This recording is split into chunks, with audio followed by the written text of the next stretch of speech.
Chelsea Handler, Little Big B. I say I don't want to be a mother, but I wouldn't mind being like a divorced dad, you know? I could crush that role, coming in hot at like 50% all the time. Friday, November 3rd, Arlene Schnitzer Hall. On sale now at Portland5.com. Chelsea Handler, live. Or a stepfather. That's another role I would crush. Produced by Live Nation. Today on CityCast Portland, we're talking about why Portland public school teachers are now on strike for the first time ever, how the city is going to start enforcing its camping ban, and why you won't be buying liquor at the grocery store anytime soon. Joining me on this week's News Roundup are Willamette Week's Dive podcast host and Potlander column writer Brianna Wheeler, and our very own audio producer, Giulia Fiaoni. It's Friday, November 3rd. I'm lead producer John Notarianni in for Claudia Meza, and this is what Portland's talking about. Brianna, Giulia, thanks for joining me on the Roundup today. Thanks, John. Good morning. Thank you for having me. So, Brianna, you're a regular guest, but this isn't the only thing that you do in your life. You wear many hats, and you've got a book coming out, right? And you've got an event next week. Tell us about it. I do. Actually, the book is out. The book is out now. Book is out. The book is out. It's called Altogether Different. And it's a memoir that traces my family history back, all the way back to preceding the Civil War, to a battle called the Raid at Harper's Ferry. And I have an ancestor who died there, and he was the first Black man to die in John Brown's army. It's a fascinating story. And this was my grandmother's life's work, was all this genealogy work. When she passed away, I, instead of an inheritance, I said, this is my inheritance. And I took all of her genealogy work and I organized it all. And so that's one part of my memoir. The other part of my memoir is the other half of the inheritance, which my family was fighting over while I was writing about our history before the Civil War. So it kind of like bounces around those two perspectives. And there's going to be a launch event at Powell's. Yeah, and I hear it's featuring one of Portland's biggest superstars as well. Is that correct? Yeah, me. What?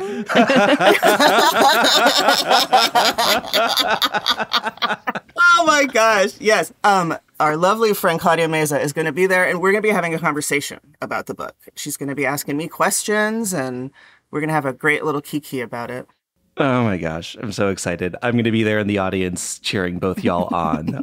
Me too. It's going to be super fun. In the spirit of that, though, for the opening question, I was thinking about Powell's and how it's easy to get lost at Powell's. And I'm wondering, like, if the three of us were hanging out and we got separated, what is the section at Powell's where if you just wander away, you're going to end up in that bookstore?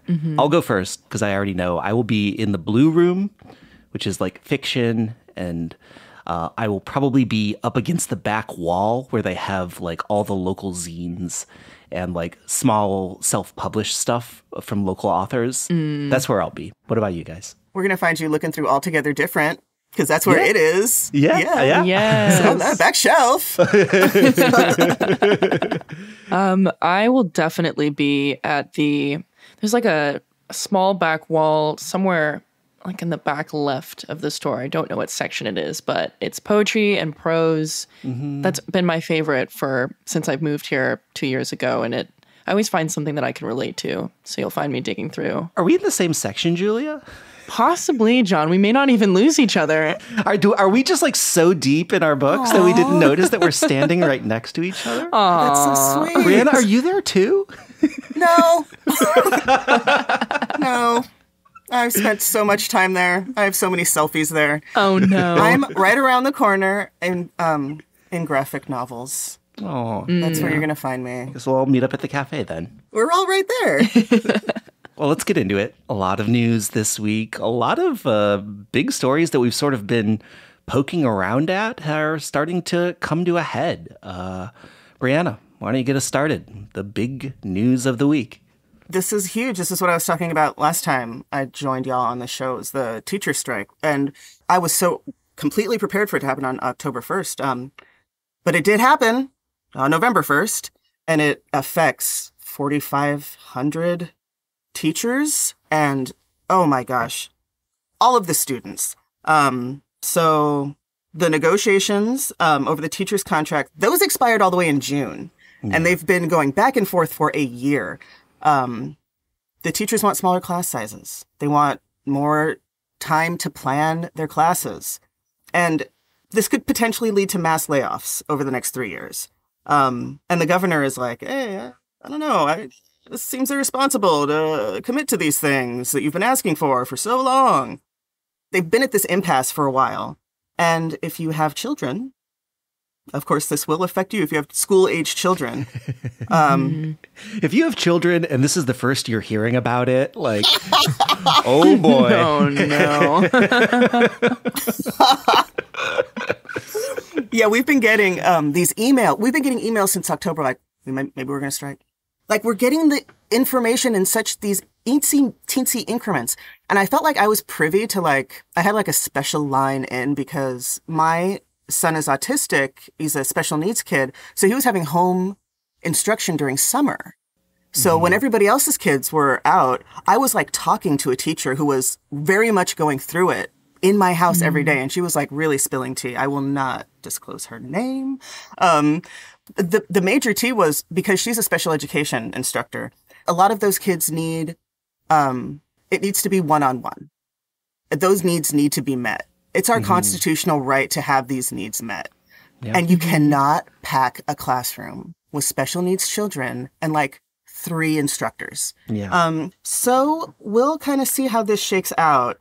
Everybody's standing really firm. I mean, Giulia, we were talking about this before we started taping, and you were saying that you were just keeping an eye on how much more complicated this is than it looked initially, right? Yeah, I had not realized that a lot of this boils down to not receiving proper funding from the state of Oregon generally, and how they've put out this model for quality education where they state that you need this amount of money to be able to run schools at a quality education level, but they're not actually providing that amount of money, which just sounds ridiculous. And if that's where we're starting, I can't imagine how complicated it's been to try to work this out over the past year, and just how frustrating and grueling the process is, knowing that that's where it stems from. And then knowing also that this impacts around 45,000 kids just in Portland public schools alone. Like, that number is massive. That's a stadium full of kids in Portland right now. Yeah, the number I saw was 49,000, which is just like... Exactly. Yeah, even larger there, right? Wild. That's a whole stadium full of kids that are aimlessly around town right now, just trying to seek guidance from the adults in their lives that are also having a hard time knowing where to go with this, right? Or we could actually just put them all in a stadium. Providence Park. Actually, I don't think they would fit in Providence Park. Providence Park's like 20 or 30,000, right? 30 something, yeah. But yeah, I mean, like, you know, now that this has hit the impasse, I really started digging in on some of the numbers here. You know, the scale of this is crazy. The teachers are, you know, sort of at an impasse over $200 million. But I saw this stat from the Oregonian that, like, if you're going to come up with $200 million in raises for teachers, that would require the district to cut, quote, the equivalent of 288 teachers from somewhere in the budget. Like, that's not saying that they're going to then have to actually do that, but like that much money needs to be made up somewhere else with the current funding structure. Which, like, I mean, I think goes to what you're saying, Giulia, is that, like, this is probably a sign that, like, the education system just, like, needs more funding in general. And then that sort of becomes a state problem. Yeah, everything that I've heard also is that, like, the coffers are full. Like, the Oregon state coffers are overflowing full. But I remember talking to Rachel Saslow at the Willamette Week several months ago, probably sometime in the summer, about the way that a lot of our neighborhood schools fundraise, also do their own fundraising. And that is off the hook, too. A lot of the schools have, like, millions of dollars just because of where they are. Because the parents are throwing these extravagant events to raise money, and it just stays in that school. Yeah. And I am, like, so sympathetic to, like, where parents are. You know, I was talking with a friend who's sort of like, look, there's still, like, a lot of rage over how kids were treated during the pandemic. Yeah. You know, and that, like, so many parents feel like they were sort of just, like, thrust out into the world without enough support. And that, like, on one hand, parents are like, well, I kind of know how to do this because we just went through this whole thing for several years, but like it still kind of feels like a fresh wound. And it's like, oh, of course, like once again, you know, we have to figure out what to do with all of our kids. And it has been interesting to sort of see this like cottage child care industry like pop up out of nowhere, you know, like friends of mine who are parents are saying they're getting random emails from organizations that are just like, hey, you got a kid who needs to be taken care of for a couple days? We'll send them over our way. Yeah. So creepy, kind of. Which makes me want to pitch CityCast Portland. Your kid. Pod camp. If you don't want him to have screen time, but you want him to be to be entertained, to be educated, just pop in that feed. We'll try and keep the curse words to a minimum. There's a couple episodes you might want to skip, but like, yeah, you know, you can skip my episodes. Brianna, at this point, like, where is this going? You know, do we have any sense of how long this strike is going to go or what needs to happen to get it done? Like, the reporting that I've been seeing has just sort of been, I don't know. Like, do you have any insights? It is very that. Yeah. Because my friends that are teachers, it's like, man, we don't know what's happening. Because everyone is just so, like, I know what the teachers need because I've been in the classrooms. I'm saying I got these friends, I got these homies, yada, yada, yada. And I absolutely empathize. It's ridiculous what they have to deal with and how out of pocket they have to come for Portland's children. And a lot of these people do not have kids. Like they're here for our kids. Yeah. And for somebody, it's like, nah, we can't do it. Meanwhile, right over the border, right? I think it was in Camas, they went on strike and had their demands met immediately, almost immediately.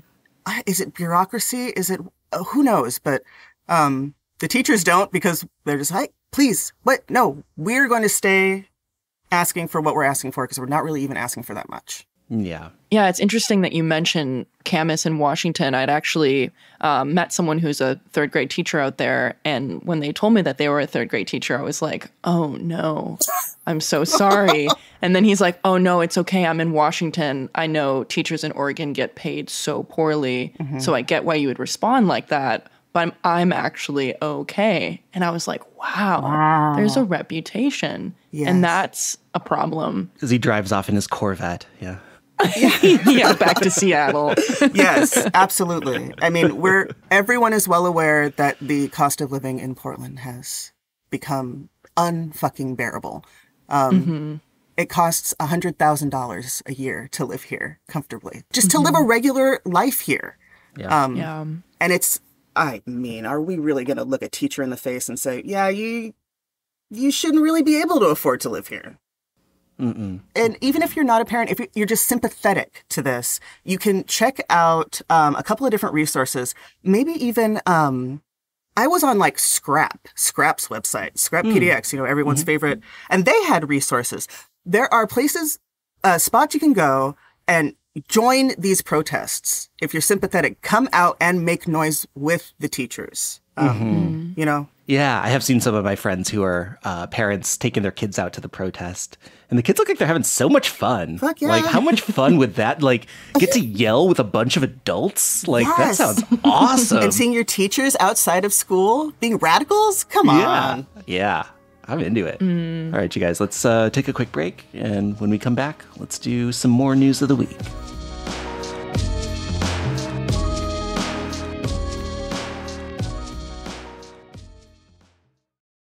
All right, Giulia, what story are you looking at this week?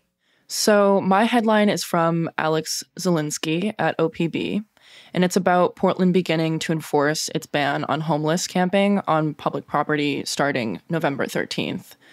So Mayor Ted Wheeler, he made an announcement at a press conference on Monday laying all this out, noting that he's advised Portland police to focus on enforcing the ban specifically in areas that are the most problematic. But I'll break down what this looks like real quick as a reminder. So there's no camping allowed on public property from 8 a.m. to 8 p.m., but also no camping overnight on specifically listed public property like riverbanks, parks, and busy streets. Not limited to that, but those are some of the big ones. And now there's a digital map of where not to camp, and we'll link it in the show notes. But at a quick glance, there are a lot of areas where there are a red no camping zone. which makes you wonder, and Alex points this out in her article, why isn't there just a map where people can camp? It might just be simpler that way. But anyway, in the case that someone does find somewhere legal to rest, the law also now prohibits fires and propane heaters alongside erecting temporary structures and digging into the ground at the resting site. And if any of these rules are broken, officers can issue up to 2 warnings. And then on the 3rd warning, there can either be a $100 fine or up to a month-long sentence in jail. But according to Police Chief Bob Day, who became chief less than a month ago, by the way, enforcement will be on a complaint-driven basis rather than reactive. But to back up just a little bit, this all stems from a law that passed a couple of years ago by Oregon lawmakers. So technically, federal law says the city can't arrest people for sleeping on public property if there isn't enough shelter space available, which in this case, Multnomah County currently has roughly twice as many people who are homeless than there are available shelter beds. Yeah. But in 2021, Oregon legislature passed House Bill 3115, giving cities the right to establish objectively reasonable rules about where, when, and how people can rest on public property. And back in September, after a group of people who were houseless filed a lawsuit against the city over the camping ban, city attorneys claim the new policy actually meets the objectively reasonable requirement. What are your thoughts? Anytime lawmakers pass a law that includes the phrase objectively reasonable, I feel like you're in trouble. I feel like that is just like opening up a giant target to be like, well, what is objectively reasonable? If you need to say that phrase, this is going to be something that is going to be really difficult to nail down. And that is exactly what's happening here. Quote unquote, objectively reasonable is like the most subjective thing imaginable in this case. Yeah, and there's a lot of other language of like problematic areas and selective enforcement. It's like that isn't really objective at all, and everybody's confused. Yeah, I hate selective enforcement. Oh my gosh. You just want it all enforced, right, Brianna? You just want them all. You want total enforcement, right? I'm almost thinking like, are we really going to be sending people to jail for being homeless? Oh my gosh. Just started to get cold too. This is too much. I mean, the thing that just is sort of stewing my brain about this is that Bob Day, police chief, says, you mentioned, Giulia, he expects that the ban is going to be more complaint-driven than reactive. Which is sort of how it works already, right? Like, think about like what happened along Laurelhurst. Like that whole area got cleared out, not because it was objectively more dangerous or anything. It was just because like the residents nearby raised a stink about it. And I think that like that is going to continue to be the sort of city policy in the areas where people have, you know, easier access to speak to the city and like get their neighborhoods cleared out. Then people are going to be pushed into other areas. What's the what's going on with Wheeler camps? That's the point, right? Is to drive everybody into these Wheeler camps. What's that looking like? We just got a new one. We just got a new one. Yeah, they just announced that they're opening one in St. John's. It's the second of the 6 large-scale sanctioned homeless campsites. Giulia, are you looking at this? Yeah, I know a little bit about the one that's currently open, and there are 180 people who are resting in that village specifically. And it's one of the things Wheeler brought up as something that will fill the gaps to accommodate people who are being forced off the streets. But the fact that only the second out of 6 is planned to be open at this point makes me feel very unsure of that being possible, because there aren't enough beds available to accommodate an additional 2,000 people. Yeah. I mean, and I, you know, as a St. John's resident, I was looking into this, and it's interesting because where it is, if you know St. John's, there's sort of like the like residential area. Then there's like a pretty big stretch of like kind of industrial type land before you get to like Marine Drive by the river. The camp is going into that area, you know? So it's on one hand, very clearly like not near a bunch of residential neighborhoods, but it also is going to be a really difficult place for people to get in and out of, you know? It's not an area that has like a ton of public transit. It's not close to a lot of services. And they did say that it's going to be like largely for like RVs and camper vans, you know? So people who at least theoretically have some form of transit. But there also are going to be tents and tiny pod style homes there. But yeah, I really hope that we don't get to a point where we are just sort of like isolating people in these camps away from the services that they need. You know, I love living in St. John's. It's really far from downtown, you know, and if you need to access city services, that could be tricky. Yeah. One good thing that was mentioned in Zelensky's story was that the City Street Services Coordination Center is training police on how to prioritize getting people into housing and connected to services over punitive measures. So there is some attention placed on that. But So I got a wild idea. oh no, John. What if we created a bureau of the city that is not police, that is purely designed to engage with people who are having mental health crises? Yeah. Wild! Wait, Wild idea. we did do that. Whoa! And it's been in like constant sort of like political bickering ever since. What a wild idea. Wild. Yeah. And now they're just training the police to do the same damn thing? Ugh. So we'll see where this goes. Yeah. I mean, looking ahead, Giulia, are there any things that you're going to be keeping an eye on? Anything that you think is really important to look at as this gets implemented in 2 weeks? I just think wait for what that will look like, at least downtown in 10 days. I think that area will be very telling as to how people are feeling and what's going on.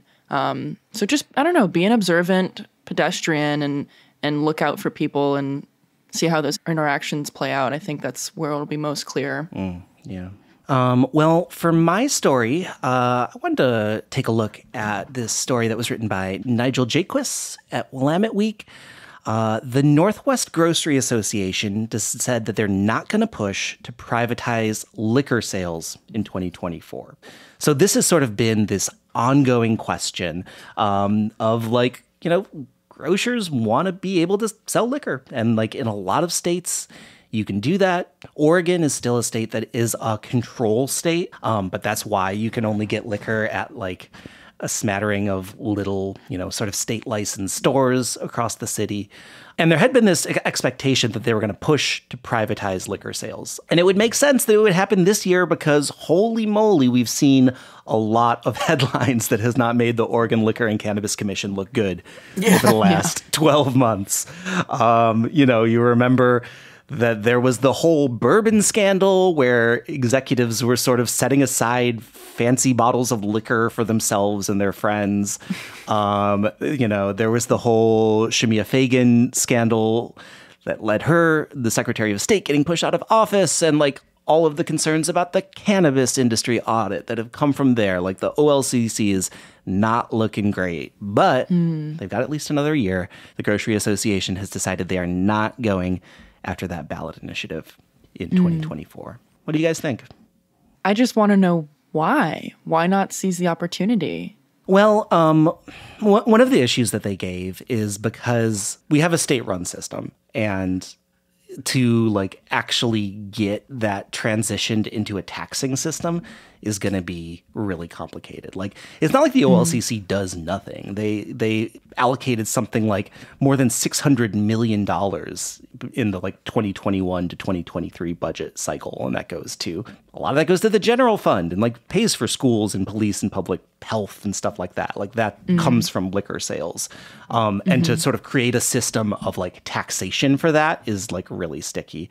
But I also just think it like, you know, these are lobbying organizations. Like my hunch would be that they just sort of read the political winds and decided that they weren't confident that they had enough support to make it happen, you know?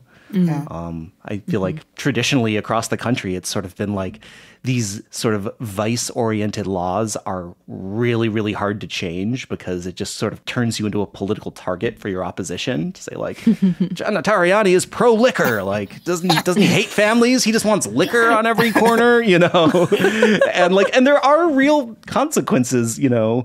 Washington sort of privatized the sale of liquor about 10 years ago, and people started drinking more, you know, like there's documented evidence from the National Institutes of Health that like, you know, there was way more liquor out there that's accessible to people. But I don't know. Do you ever go into another state and like, you know, you're shopping at the grocery store and then they have like bottles of whiskey sitting there that you can buy alongside your like eggs and I mean, it's unusual that Oregon doesn't do that. That's actually more of the standard model across the country. But anytime I am out of state and I see that, I'm just like, you can just like impulse buy a bottle of whiskey while you're like shopping for broccoli. Like, that seems weird to me. But You can get it at like the gas station. at the gas station, yeah. Yeah. I'm gonna get some Fireball and I'm gonna fill my tank.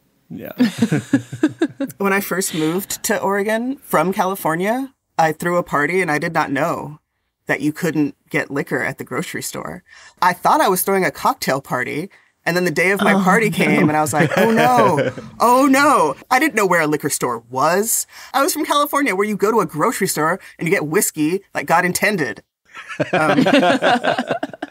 John, do you know if they were to privatize in the future, if that would make things more expensive for the consumer? There's a lot of back and forth about this in the data. Some places say that like, no, the free market regulates itself.